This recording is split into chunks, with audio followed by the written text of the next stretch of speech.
Let's use Claude to build a three statement model for an actual company and evaluate its output together.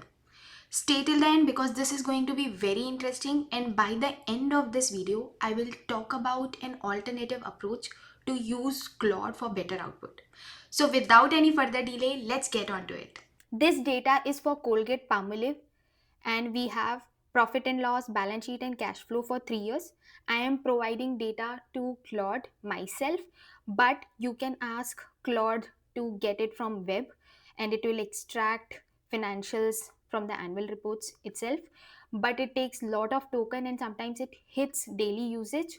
So to avoid that, I am providing the data here. So these are profit and loss, balance sheet and cash flow, and let's just give a simple prompt to Claude saying that we have financials for a company and you have to build three statement model using reasonable assumptions and formulas. So this is the prompt that I am giving, and we are using Opus 4.6, the latest one, and let's hit send. So it shows that it is thinking to understand the layout better. So yes, it says I will start with the assumption sheet and these are the assumptions that I will be building, then phase through, phase 3, phase 4, then balance sheet balancing. So shall I proceed with this plan? And to me it seems okay. Let's say yes. And again it has started working. So it is saying phase 1, let me create an assumption sheet, and assumption sheet is already up there. Okay, create assumption sheet. Now let me build the full assumptions table with historical ratios and projection assumptions. So it is working on it and it is going to take some time. So let it work and we will come back when the model is ready.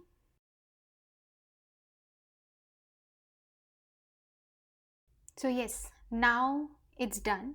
It says zero errors verified across all 4 sheets. So let's see how is the output. So I can see assumption sheet. It's very impressive that it has created a separate sheet for the driver part. Then profit and loss seems complete. We have a net income line for all the 5 years. Balance sheet, it has projected it well. Cash flow, again, it seems complete. But let's try to see if it's correct or not. So let's start from the P&L drivers. Revenue growth, as a simple growth percentage, I'm not very impressed because I would have wanted it to at least do a price or volume kind of a driver, but it's fine. Cost of material consumed, purchases of stock in trade, this again separately as a percentage of revenue does not make sense. I would have wanted these categories to be clubbed together as equivalent to cost of goods sold. Then employee benefits seems fine, advertising expense seems fine, royalty expense seems fine, other expenses, okay, it's fine.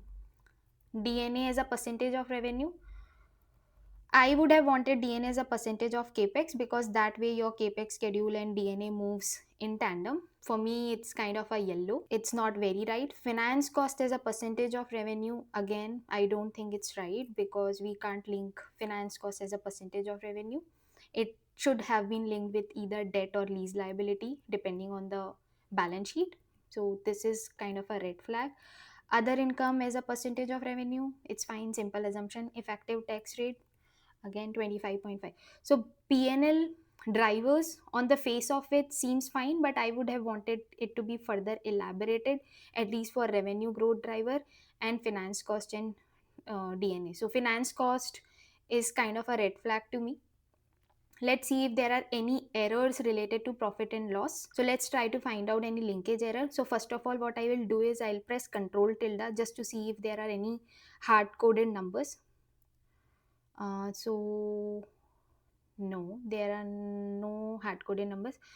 There's 2 3, but anyways they were 0, so it's fine. So let's come back to this view.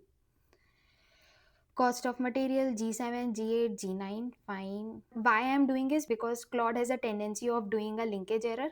So I'm just trying to check if there are any linkage error. As of now, at least there are no linkage errors in the PNL. So for PNL, the only problem that I could find is related to revenue. related to finance and depreciation. So these are the high level problem that I have with profit and loss. Now let's come back to balance sheet. So first of all, let's just see if the balance sheet is balancing or not. So this is 2026. Formatting wise, I'm not very impressed because see, the balance sheet is, this blue part is just till here. So balance sheet, total equity and liabilities minus total assets. Gap is 0 here, so it is balancing, which is impressive. Let's come back to assumptions related to balance sheet drivers. So these seems to be a working capital assumptions. It has calculated days inventory outstanding, so these are in days. Other current assets as a percentage of revenue, other current liabilities as a percentage of revenue. Okay, fine. Provisions as a percentage of revenue, they, it is missing one number here, not sure why, but there is one number which is missing here. Capex as a percentage of revenue, fine. So non current liabilities as a percentage of revenue, okay. On the face of it, it's fine, but let's come back to balance sheet and see what is happening here. Capex is linked to, okay, this must be depreciation, and then this is a capex as a percentage of revenue. This is a problem because if we are assuming something, good that it is in blue color, but ideally it should have come from assumption sheet, because if it is directly coming here, there is a chance that it must not be accounting this in a cash flow. So we will see. Then here it's fine, it's fine, seems fine. Okay, this is cash and cash equivalent. So what it is, so if you notice, this number is not coming from cash flow statement. What it is doing here is, it is just calculating the difference of total assets and total liabilities. So this is total non-current assets and total assets excluding cash, and then the total equity and liabilities. So this number is not flowing from cash flow statement, which again is a problem, because it must flow from cash flow, otherwise there is a tendency that cash flow and balance sheets are not talking to each other. So this is a problem. Let's just try to match it with the cash and cash equivalents of cash flow. In cash flow, if I go and let's see, so this is net increase in cash and cash equivalents. So this is the number.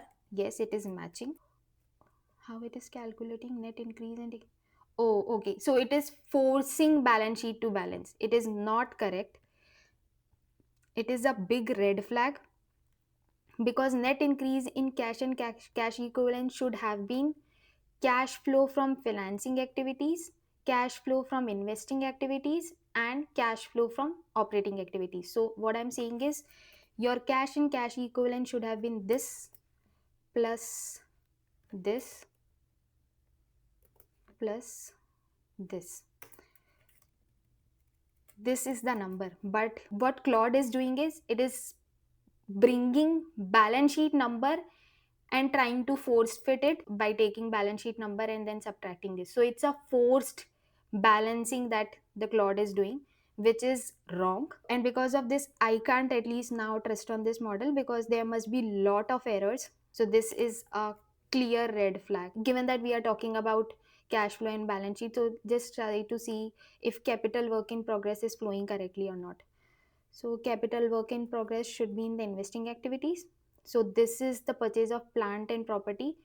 And if you see assumption G26 into profit and loss G5. G26 was capex. So capex is a percentage of revenue, and then it is taking your revenue number. So it is missing this increment of 38.41 to 40 is not accounted in your cash flow from investing activities. It is just accounting the change in PP&E, which is again a very big problem.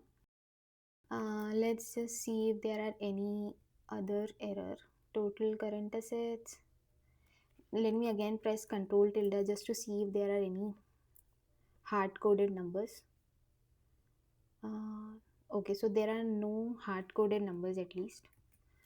Okay, then equity share capital, your equity share capital, so this is your net profit and this must be your dividend. Okay, this is fine. Lease liabilities, fine. constant. Okay, so this again is a problem because if these are the numbers, ideally this should have been the subtotal, but it is projecting it separately. It is a total non-current liabilities. It should have been the sum of these numbers. But if you notice, what Claude is doing is assumption G28 into profit and loss. So it is taking this line, which is wrong. So again, a red flag. 15.41 constant. Fine. So, okay, this looks fine. This is fine. Yeah. Let's just come back to cash flow drivers. This is fine. Payment of principal portion of lease life. This could be problem because we saw in balance sheet, we are saying our lease liability is constant. It is constant. Here also it is constant and here it is also constant. So it is not possible that there we can record any change here because we are keeping lease liability constant. So this must mean it should have been zero here, but it is minus 13.18 because I think it Claude has just taken equal of this, whi- which is wrong. This is clear wrong assumption.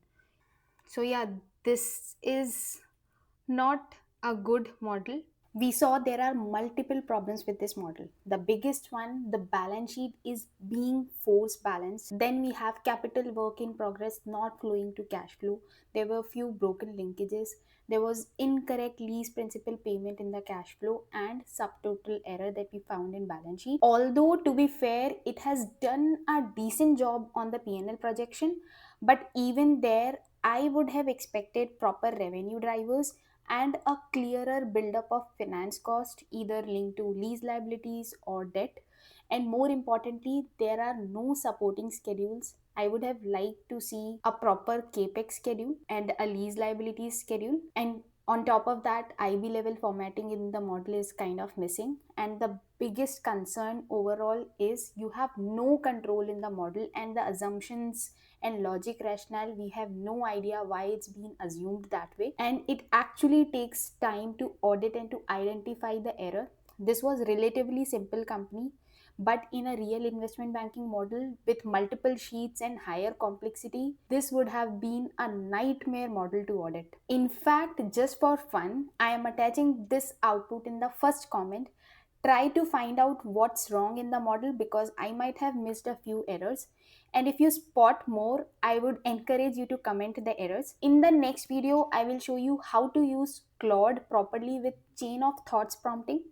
We will be using Claude as a tool that we will be guiding using our accounting and finance knowledge so that we actually get a better control, better logic, and much more reliable model. So to get notified for the next part, subscribe to the channel, and if you like this video, hit like. I will see you in the next one.